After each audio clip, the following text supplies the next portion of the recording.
Hello, fishies, and welcome back to another episode of Two Guys, One Bible. Hello. The show where two idiots read the Bible cover to cover, mispronounce a bunch of things, and talk about it.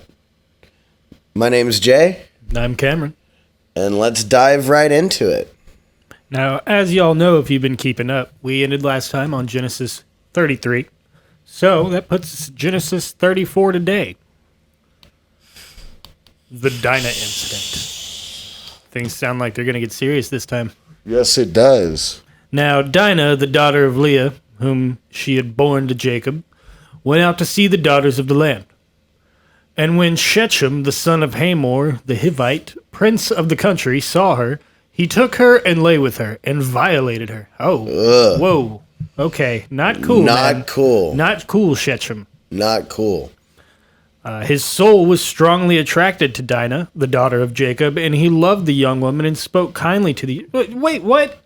That's not cool. All right, though. He spoke kindly to the young woman. See, let this be a lesson to people out there, that just because people act like they like you and they're being nice to you, don't accept that as a excuse to do terrible things. Don't let that make up for them violating you. Like, you're worth more than that. Anyways, so Sketchem spoke to his father Hamor, saying, "Get me this young woman as a wife." I feel like he should talk to her, but yeah, I guess his dad... Different times. Yeah, Hamor, whatever. Jacob heard that he had defiled Dinah, his daughter. Now his sons were his livestock in the field. So Jacob held with his cattle. Were with his livestock in the field. Yeah. Yeah, see, that's an important distinction. Makes a lot more sense. And Jacob held his peace until they had come. Yeah. Then Namor, the father of Sketchem, went out to Jacob to speak with him. And the sons of Jacob came in from the field, and when they heard it, and the men were grieving and very angry, because he had done a disgraceful thing in Israel by lying with Jacob's daughter, a thing which ought not to be done. Exactly. Yeah. But Hamor spoke with them, saying, "The soul of my son Sketchem longs for your daughter. Please give her to him as a wife, and make marriages with us. Give your daughters to us, and take our daughters to yourselves. So you shall dwell with us, and the land shall be before you. Dwell in it, trade in it, and acquire possessions for yourselves in it." So he's basically trying to mend bridges here right now. Yeah. He's like, look, if we just marry him real quick, I guess we can pretend that didn't happen. Like you said, different time. And we can share everything. Yeah. And I'll hook you guys up, and I'm going to marry you off. We're going to strengthen the alliance with Jacob and strengthen the kingdom. Sketchy. Yeah. That's what his name is Sketchem. Then Sketchem said to her father and her brothers, "Let me find favor in your eyes, and whatever you say to me I will give. Ask me ever so much dowry and gift, and I will give according to what you say to me. But give me the young woman as a wife." So he is willing to throw down his whole bag. The whole thing. I mean, this guy is like, I feel like, okay, so first of all, he just saw her. He saw her and then was like, I'm going to violate her. And then immediately was like, I will give you everything that I have to be with her forever. Yeah, it's a little... That kind of sounds like he might have some kind of... complex? Some kind of issues. I don't know which ones. Anyways. But the sons of Jacob answered Sketchem and Hamor, his father, and spoke deceitfully, because he had defiled Dinah, their sister. Yeah, exactly. Yeah, screw you. And they said to them, "We cannot do this thing, to give our sister to one who is uncircumcised, for that would be reproach to us. But on this condition we will consent to you, if you will become as we are, if every male of you is circumcised. Then we will give you our daughters to you, and we will take our daughters to us, your daughters to us. And we will dwell with you, and we will become one people. But if you will not heed us and be circumcised, then we will take our daughters and be gone." That's a tough ask. Yeah. But also, like, you kind of defiled my sister, so... Yeah, and Go cut your Peter. Let's not forget, they said deceitfully. Yeah. So, I have a strong feeling there's It's going to not be a gonna work lot out of wiener that way. cuts. Yeah. And not a lot of getting married to Dinah. No. And their words pleased Hamor and Shechem, Hamor's son.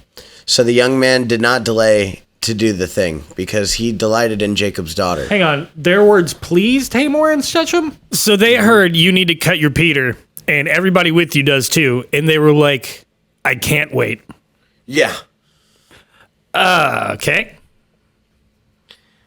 He was more honorable than all the household of his father. And Hamor and Shechem, his son, came to the gate of the city and spoke with the men of their city, saying, These men are at peace with us. Therefore let them dwell in the land and trade in it. For indeed the land is large enough for them. Let us take their daughters to us as wives, and let us give them our daughters. Only on this condition will the men consent to dwell with us, to be one people. If every male among us is circumcised as they are circumcised, will not their livestock, their property, and every animal of theirs be ours? Only let us consent to them, and they will dwell with us. And all who went out of the gate of this city heeded Hamor and Shechem his son. Every male was circumcised, all who went out of the gate of this city. Now it came to pass on the third day, where they were in pain, that of course. So it came to pass on the third day, when they were surprisingly in pain, that two of the sons of Jacob, Simeon and Levi, Dinah's brothers, each took his sword and came boldly upon the city and killed all the males. Oh, man. And they killed Hamor and Shechem his son with the edge of the sword, and took Dinah from Shechem's house and went out. The sons of Jacob came upon the slain and plundered the city, because their sister had been defiled. That's why you don't violate a man's sister. Jacob's sons ride hard. They go in. Also, just don't violate a woman because she's a person. Yeah. It's just... It doesn't matter who. It doesn't matter who you are or what the circumstance is. That's just something you don't do. Don't violate people. Cameron, 2020. 2020. They took their sheep, their oxen, and their donkeys. Dang. What was in the city and what was in the field, and all their wealth. All of it. All their little ones and their wives they took captive. Oh. Okay. Come on, guys. Okay. Going a little too far. And they plundered even all that was in the houses. Then Jacob said to Simeon and Levi, You have troubled me by making me obnoxious among the inhabitants of the land, among the Canaanites and the Perizzites, and since I am few in number, they will gather themselves together against me and kill me. I shall be destroyed in my household and I. But they said, Should he treat our sister like a harlot? Exactly. Well, that is going to go ahead and end out 34. Let's going in on a 35. Jacob returned to Bethel. Then God said to Jacob, Arise, go up to Bethel and dwell there, and make an altar there to God, who appeared to you when you fled from the face of Esau your brother. Ooh. And Jacob, bring him back. Big old hairy Esau. Yep. And Jacob said to his household and to all who were with him, Put away the foreign gods that are among you. Purify yourselves and change your garments. Then let us arise and go up to Bethel, and I will make an altar there to God, who answered me in the day of my distress, and has been with me in the way which I have gone. So they gave Jacob all the foreign gods that were in their hands, and the earrings which were in their ears, and Jacob hid them under the terebinth tree, which was by Sketchem. So I'm assuming there by foreign gods, they mean idols and such, like... So on and so forth. Paraphernalia worshiping other gods, like pagan gods and stuff like that. Yeah. So he said, just stop it. Come on. Stop it. Don't do that. Don't. What did I say about doing that? Not to. Yeah. And they journeyed, and the terror of God was upon the cities that were all around them, and they did not pursue the sons of Jacob. So Jacob came to Luz, that is Bethel, which is in the land of Canaan, he and all the people who were with him. And he built an altar there and called the place El Bethel, because there God appeared to him when he fled from the face of his brother. Now Deborah, Rebekah's nurse, died, and she was buried below Bethel under the terebinth tree. So the name of it was called Alon Bachuth. I don't. Sometimes See, this is where I want to know what the original language is, right? Or what the original wording is, because what is the connection between Deborah dying there and that place being called Alan Bachuth? Yeah. We'll have to dig deep into that sometime. Maybe we'll do a special episode where we just go off stuff like that. And if anybody knows, let us know. Feel free to drop it in the comments. We'll go ahead and give you a shout out if you can answer any of these questions for us. Then God appeared to Jacob again when he came from Paddan Aram and blessed him. And God said to him, "Your name is Jacob. Your name shall not be called Jacob anymore, but Israel should be your name." So he called his name Israel. Also God said to him, "I am God Almighty. Be fruitful and multiply. A nation and a company of nations shall proceed from you, and kings shall come from your body. The land which I gave Abraham and Isaac I give to you, and to your descendants after you I give this land." Then God went up from him in the place where he talked with him. So Jacob set up a pillar in the place where he talked with him, a pillar of stone, and he poured a drink offering on it, and he poured oil on it. And Jacob called the name of the place where God spoke with him Bethel. That's beautiful. We've got some problems coming up because this is the death of Rachel. Uh-oh.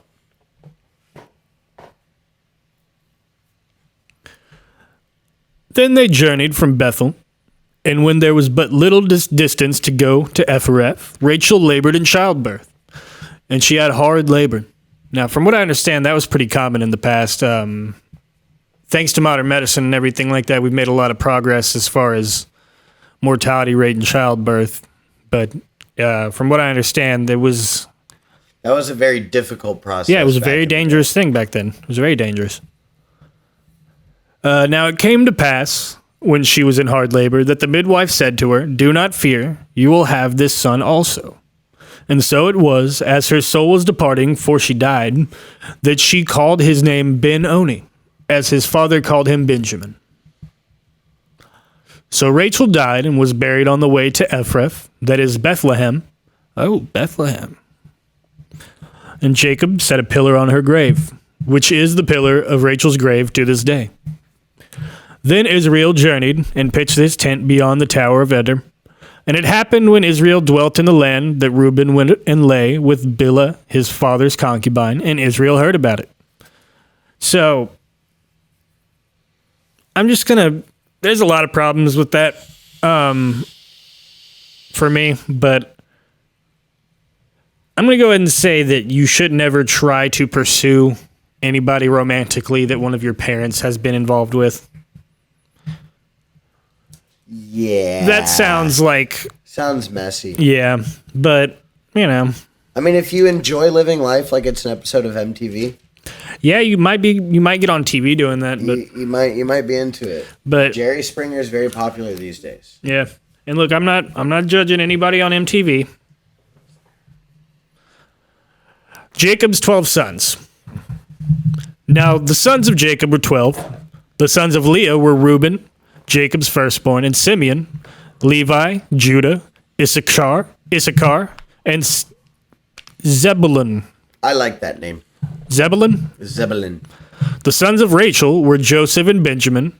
The sons of Bilhah, Rachel's maidservant, were Dan and Naphtali. And the sons of Zilpah, Leah's maidservant, were Gad and Asher. These were the sons of Jacob who were born to him in Paddan Aram. Another death. Death of Isaac. Coming up. Then Jacob came to his father Isaac at Mamre and Kirjath Arba, that is Hebron, where Abraham and Isaac had dwelt. Now the days of Isaac were 180 years. So Isaac breathed his last and died, and was gathered to his people, being old and full in days. And his sons Esau and Jacob buried him. Esau and Jacob came back together there. Esau and Jacob came back together over the body of their father. And that closes out Genesis 35.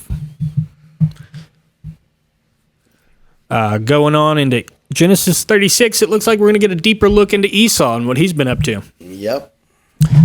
Now, this is the genealogy of Esau, who is Edom. Esau took his wives from the daughters of Canaan, Adah, the daughter of Elon, the Hittite. Not to be confused with Elon Musk or elongated musket. Aholibamah, the daughter of Anna. Aholibamah. That's what we're going to go with.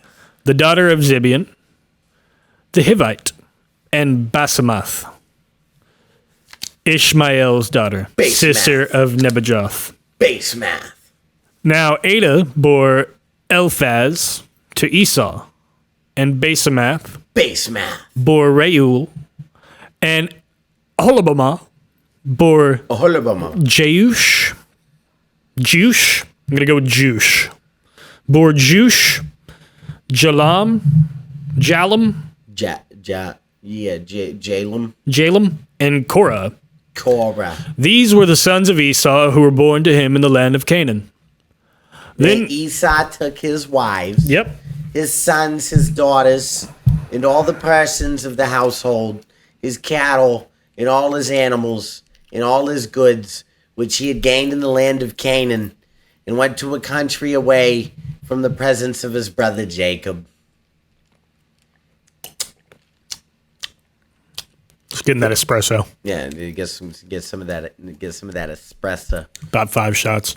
About 5 shots of espresso. For their possessions were too great for them to dwell together. And the land where they were strangers could not support them because of their livestock. So Esau dwelt on Mount Seir. So Esau is Edom. And this is the genealogy of Esau, the father of Edomites in Mount Seir.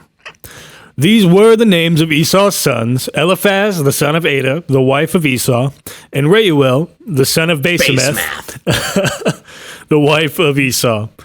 And the sons of Eliphaz were Teman, Omar, Zepho, Gatam, and Kenaz. Now Timnah was the concubine of Eliphaz, Esau's son, and she bore Amalek and Eliphaz. These were the sons of Ada, Esau's wife. These were the sons of Reuel: Nahath, Zerah, Shammah, and Mizah. These were the sons of Basemath, Esau's wife. There were the sons of Aholibamah, Esau's wife, the daughter of Anna, the daughter of Zibeon, and she bore to Esau Jush, Jaalam, and Korah. Now we're going on to the chiefs of Edom. These were the chiefs of the sons of Esau. The son of Eliphaz, the firstborn son of Esau, were Chief Teman, Chief Omar, Chief Zepho, Chief Kenaz, Chief Korah, Chief Gatan, and Chief Amalek. These were the chiefs of Eliphaz in the land of Edom. They were the sons of Ada. These were the sons of Reuel, Esau's son: Chief Nahath, Chief Zerah, Chief Shammah, and Chief Mizah.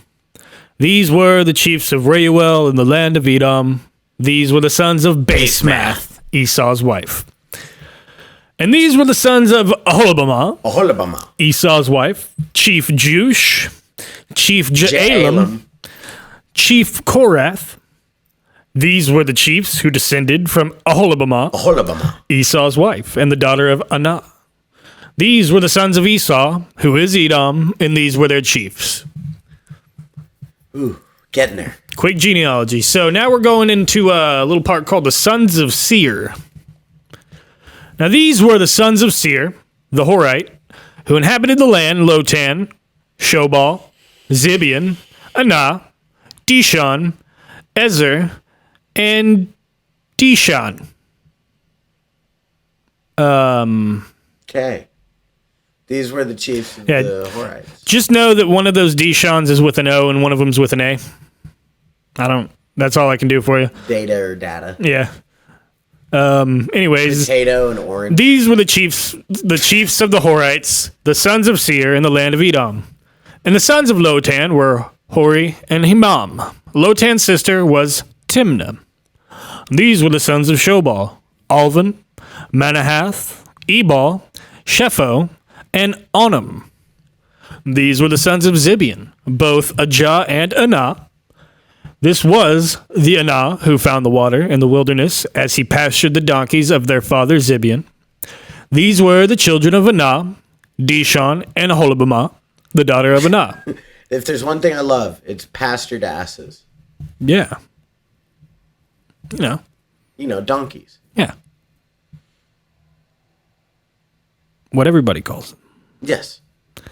These were the sons of Dishon with an O. Hemden, Eshban, Ithran, and Shiran. These were the sons of Ezer, Bilhan, Zeavan, and Akan. These were the sons of Dishon with an A, Uz and Aran. These were the chiefs of the Horites, Chief Lotan, Chief Shabal, Chief Zibion, Chief Anah, Chief Dishon with an O, Chief Ezer, and Chief Dishon with an A. And these were the chiefs of the Horites according to their chiefs in the land of Seir. Chief. Now, we're going into the kings of Edom, and I have a feeling it's going to be a little bit similar to how these last couple of readings have gone. Yes.